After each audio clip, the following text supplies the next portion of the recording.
हरे राम राम राम हरे हरे, हरे राम हरे हरे, हरे कृष्ण कृष्ण कृष्ण हरे हरे, हरे कृष्ण हरे हरे, हरे राम राम राम हरे हरे, हरे राम राम हरे हरे, हरे राम राम हरे हरे, हरे कृष्ण कृष्ण हरे हरे, हरे राम राम राम हरे हरे, हरे राम राम हरे हरे। शुधु जप राम राम श्याम जप चिया राम, शुधु जप राम राम श्याम जप चिया राम, शुधु जप श्याम श्याम श्याम जप राधे श्याम, हरे राम राम राम हरे हरे, हरे कृष्णा कृष्ण हरे हरे, हरे राम राम हरे हरे, हरे कृष्ण कृष्ण हरे हरे, हरे राम राम हरे हरे, हरे राम राम हरे हरे।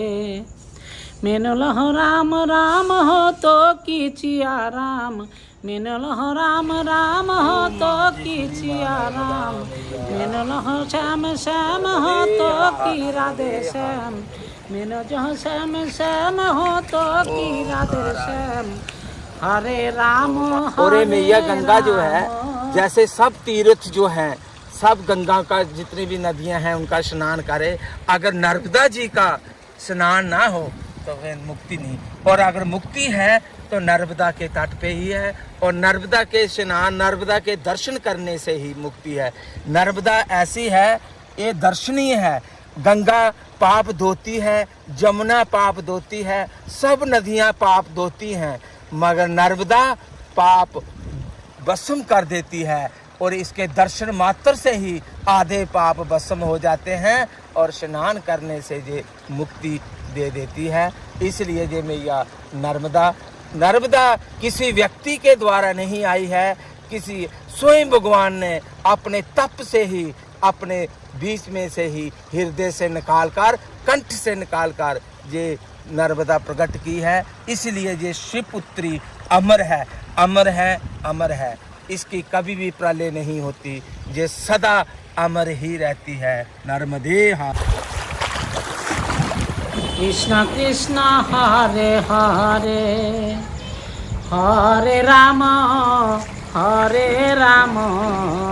राम हरे हरे, हरे कृष्ण कृष्ण हरे हरे, हरे राम हरे हरे, हरे राम हरे हरे, हरे कृष्ण कृष्ण हरे हरे, हरे कृष्ण हरे हरे, हरे राम राम हरे हरे, हरे राम हरे हरे, हरे राम हरे हरे, हरे कृष्ण कृष्ण हरे हरे, हरे राम राम हरे हरे, हरे राम राम हरे हरे। शुधु जप राम श्याम जप चिया राम, शुधु जप राम श्याम जप चिया राम, शुधु जप श्याम जप राधे श्याम, हरे राम राम राम हरे हरे।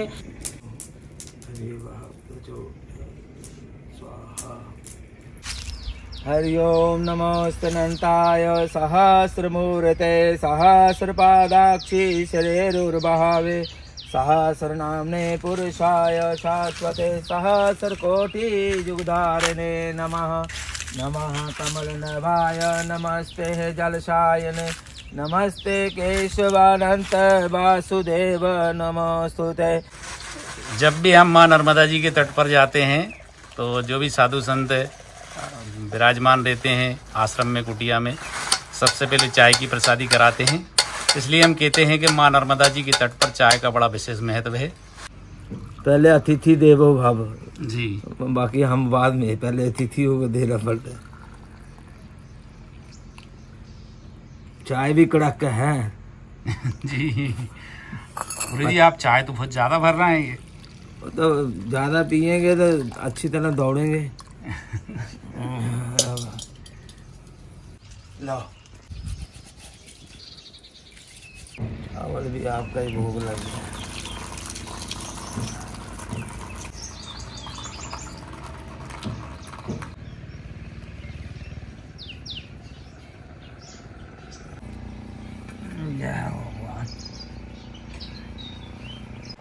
और यहीं से हमें माँ नर्मदा जी के दर्शन हो रहे हैं। एक किचन है ये, एक किचन, ऐसा किचन का ही किसी का नहीं होगा हिंदुस्तान। आज भोजन प्रसादी में गुरुजी राजमा और चावल बना रहे हैं।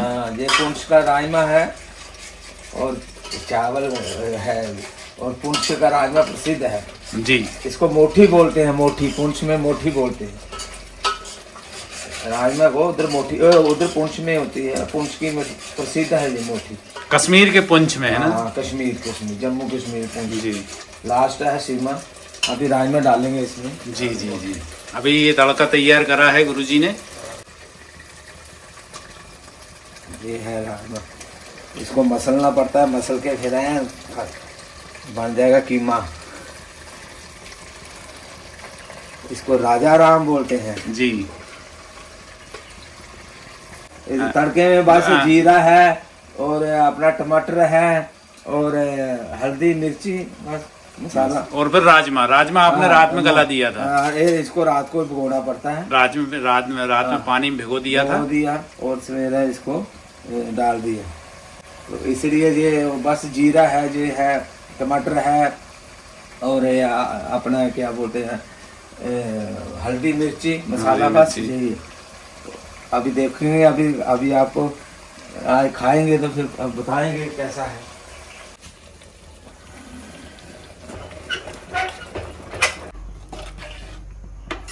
इसमें लाल मिर्ची, सूखी मिर्ची का भी तड़का लगाते हैं गुरुजी। और पूरे नर्मदा खंड में गुरुजी को कश्मीर वाले गुरुजी के नाम से जाना जाता है। पुंछ के गुरुजी रहने वाले हैं और माँ नर्मदा जी के तट पर कई वर्षों से भगवान का भजन, भक्ति और तपस्या और साधना कर रहे हैं। मैया के तट की बहुत अद्भुत महिमा है। हम कहते भी हैं कि माँ नर्मदा जी के तट पर हिमालय की कंदराओं से भी निकलकर संत आते हैं और यहाँ पर भक्ति, भजन और साधना करते हैं। गुरुजी नर्मदे हर। गुरुजी नर्मदे हर। और हमारे साथ में है डिमावर गांव के ही पटेल साहब। दादाजी नर्मदे हर। भैया। देखो बाकी सब सुविधाएं सब हर शहरों में मिल जाती है, सभी जगह मिल जाती है। और नर्मदा के तट पे जंगल में सुविधाएं तो नहीं है पर शांति मिलती है, और बाकी जगह बाजारों में सुविधाएं मिल जाती है, शांति नहीं मिलती। और नर्मदा तट पे शांति मिलती है,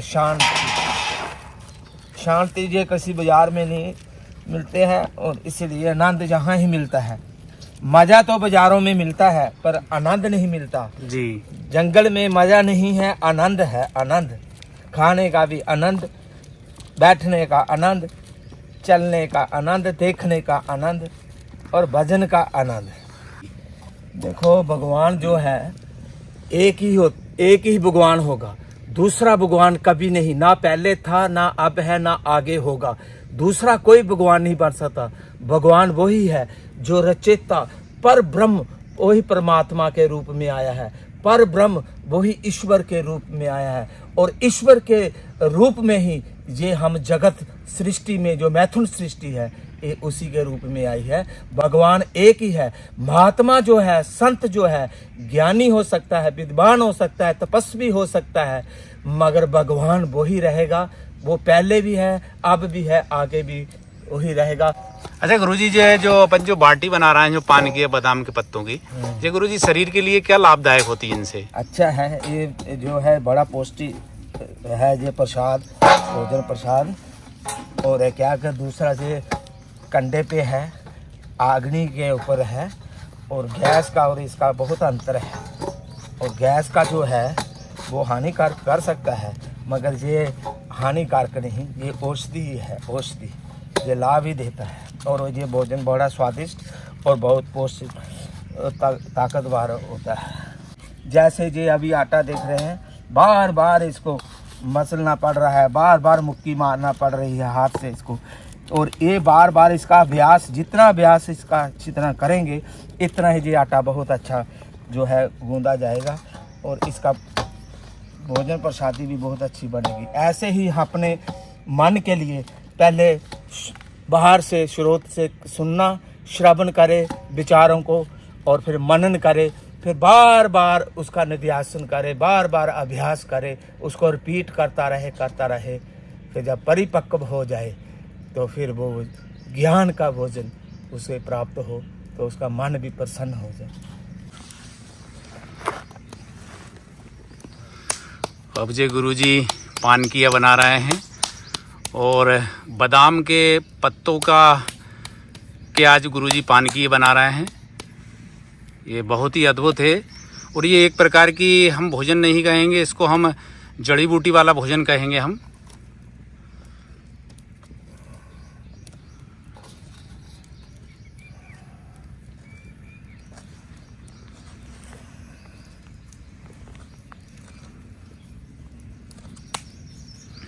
और ये पानकिया के लिए कंडे सलगा दिए हैं, इनमें कंडों में सिकते हैं। ये गोबर के, गाय के गोबर के कंडे हैं, उसमें ये सिकते हैं, तो उसमें गाय के गोबर के कंडे का भी असर आता है।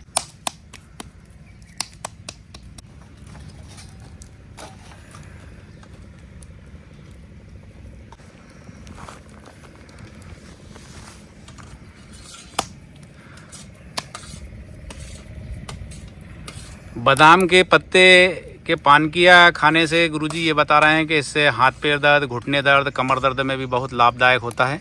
कमर दर्द और हाथ पैर दर्द में भी लाभ होता है गुरुजी। इसमें औषधि बन जाएगी ना, ये औषधि बन गई तो फिर सब कुछ उन्हें ही चीज़ है। उनमें ऐसे बादाम खाते हैं तो पौष्टिक, तो इसका पत्ते में भी तो है ना, गुण तो है जी जी। क्योंकि कोई भी चीज़ है, हर चीज़ में गुण है, गुणकारी हर वस्तु है, गुण भी है, अवगुण भी है। अगर विचार से इसको लिया जाए तो वो गुणकारी बन जाता है, अगर बिना विचारे से इसको पान करेंगे तो वो अवगुणी ही इसको होगा, फिर उसका हानि भी हो सकती है।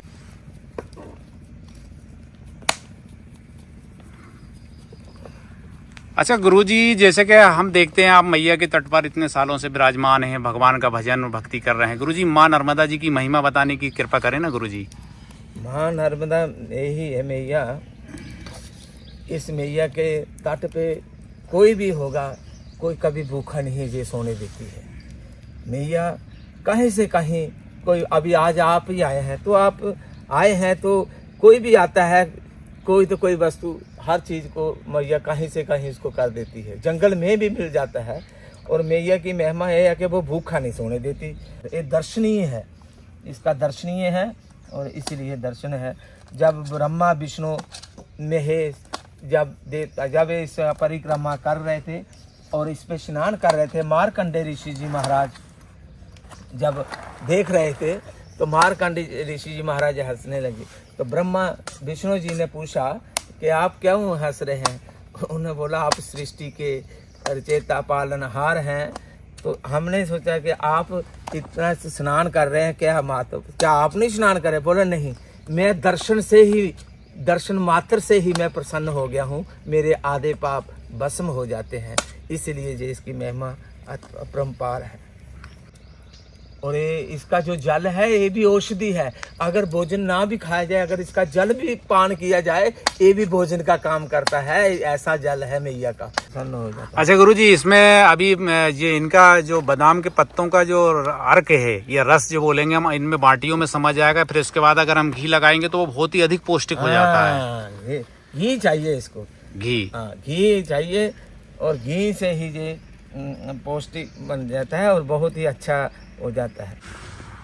अच्छा गुरुजी, जैसे कि हम ये पानकिया पे घी लगाते हैं और बहुत अधिक मात्रा में हम घी लगाते हैं, तो उससे घी लगाने से क्या फायदा होता है गुरुजी? इसका यही है कि इस पे जब घी लगता है, घी से जो पहले बोलते थे कि पहले लोग घी बहुत खाते थे, रोटी को ऐसा बिल्कुल घी से तरोतार कर देते थे, तब रोटी खाते थे। क्यों?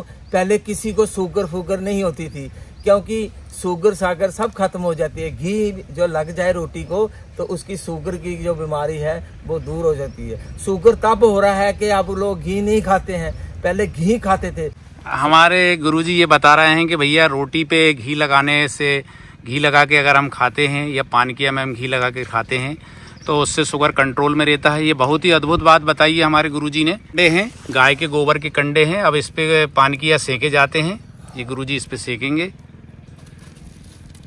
ये बात तो सही है गुरुदेव, जो घी खाते हैं ना उनको स्वाद नहीं होती है। कभी नहीं होती। खुद खाता हूँ मैं, इतना घी खाता हूँ मैं, खुद खाता हूँ। कोई शुगर फागर नहीं है, कोई ना कोई बीपी है ना शुगर है, कुछ नहीं। मैं अभी तक कराया नहीं है अभी। मैं उस चक्कर में पड़ना। तुम खाओ ना घी, खुला खाओगे, खाओ और भजन करो, अपना मेहनत करो, चलते फिरते रहो तो कोई नहीं, स्वास्थ्य ठीक रहता है। और सुबह ब्रह्म मुहूर्त में उठना चाहिए। ब्रह्म मुहूर्त में उठेंगे तब है, 8 बजे उठेंगे, 10 बजे उठेंगे तो वो थोड़ा है। ब्रह्म मुहूर्त उठने वाला व्यक्ति कभी भी वो नहीं होता है, कोई रोग नहीं होता, कई रोग उसके दूर हो जाते हैं। और ये गुरुजी की पूरी पावन कुटिया है। यहाँ पर गुरुजी साधना, तपस्या, भजन करते हैं। अच्छा गुरुजी, हम एक चीज़ और देखते हैं आज के समाज में, आज के युग में, कि मनुष्य दुखी बहुत है। सब कुछ होने के बाद, भौतिक सुख सुविधाएं हैं, सब कुछ होने के बाद भी उसके मन में अशांति बहुत अधिक रहती है, शांति नहीं है गुरुजी। तो इसका मुख्य कारण गुरुजी क्या है गुरुजी? इसका मुख्य कारण यही है कि सब कुछ होने बावजूद भी फिर भी प्राणी जो है वो दुखी है। क्या कारण है, क्यों दुखी है? क्योंकि कोई भी पदार्थ कोई दुखदायक नहीं है, हम उसके ऊपर इतने आसक्त हो जाते हैं। और आसक्ति ही जो हम उसके ऊपर है, आसक्ति ही मूल कारण दुखदायक है। गुरुजी, मन में एक प्रश्न और आता है और हमारे दर्शकगण भी यही सब ज़्यादातर जानना चाहते हैं कि भैया आप संतों से ये प्रश्न करें कि मनुष्य जो है साधु संत क्यों बन जाते हैं, क्या कारण रहता है, इसका मुख्य कारण क्या रहता है?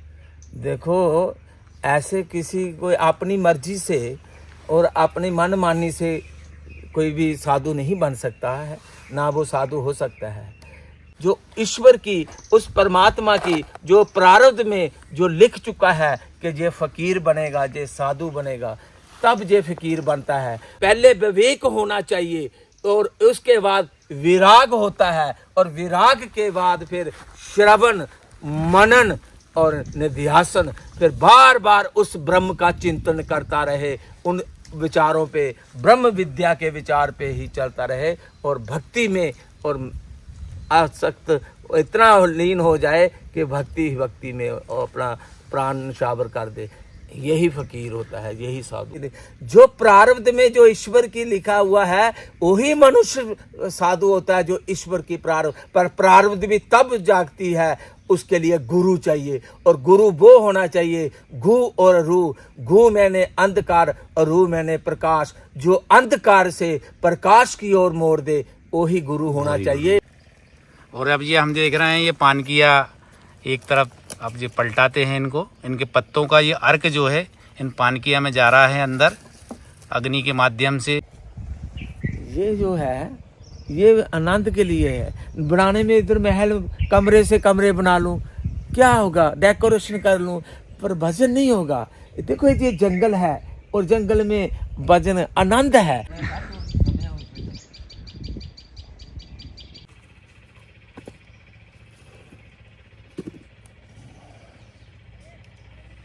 पानी ले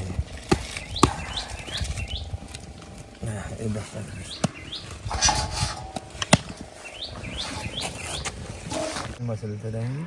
और ये हम देख रहे हैं, ये पानकिया को इनमें घी में डाल दिया जाता है और घी से तर कर लिए जाते हैं इनको।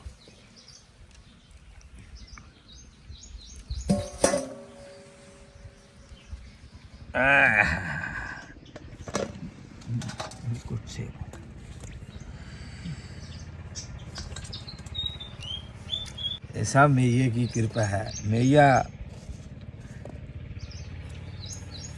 कहाँ जंगल में मंगल है, कहाँ कौन बोलता है कि मैया के तट पे कोई भूखा सो सकता है? कोई नहीं सो सकता। बिन मांगे मोती मिले, मांगे ना मिले भीख। मांगने से कभी भीख नहीं मिलती और बिना मांगे मोती मिलते हैं। तो बस काम के है।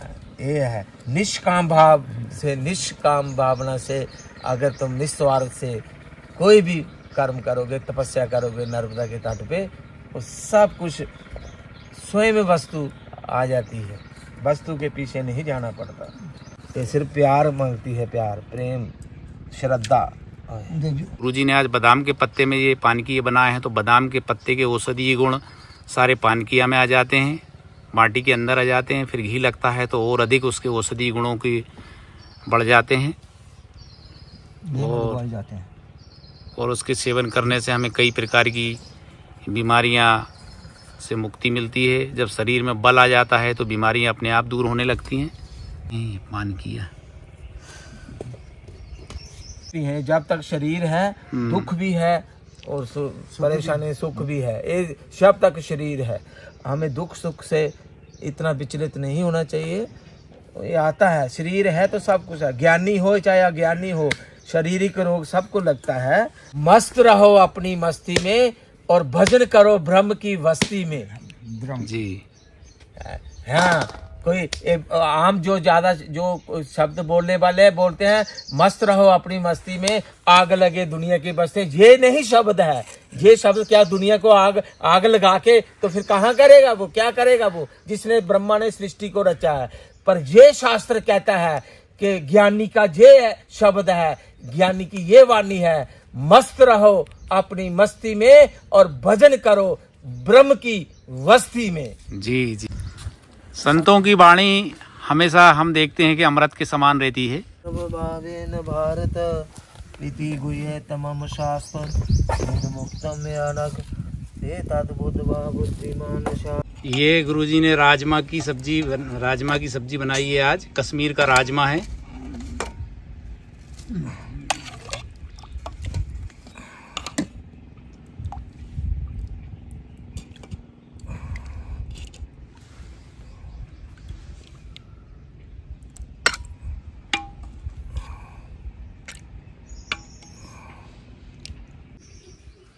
आज हम वीडियो में आपको कश्मीर के राजमा की सब्ज़ी के दर्शन करा रहे हैं। बहुत ही प्रसिद्ध हैं ये राजमा। और सबसे बड़ी बात यह है कि गुरुजी के स्वयं अपने हाथों से बनाया है गुरुजी ने।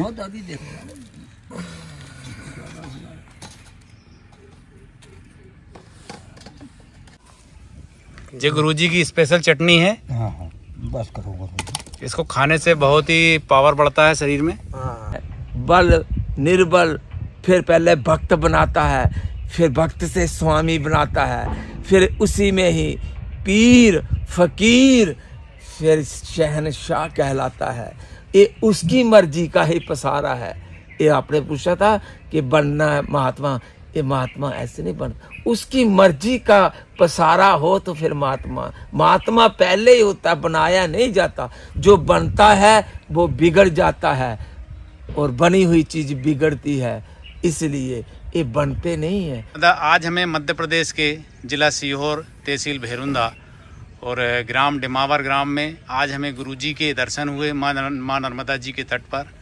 और वीडियो के माध्यम से हमारे सभी दर्शकगणों को दर्शन हुए। हम सब धन्य हुए। गुरुजी आपको दंडवत प्रणाम। गुरुजी नर्मदे हर। गुरुजी नर्मदे हर।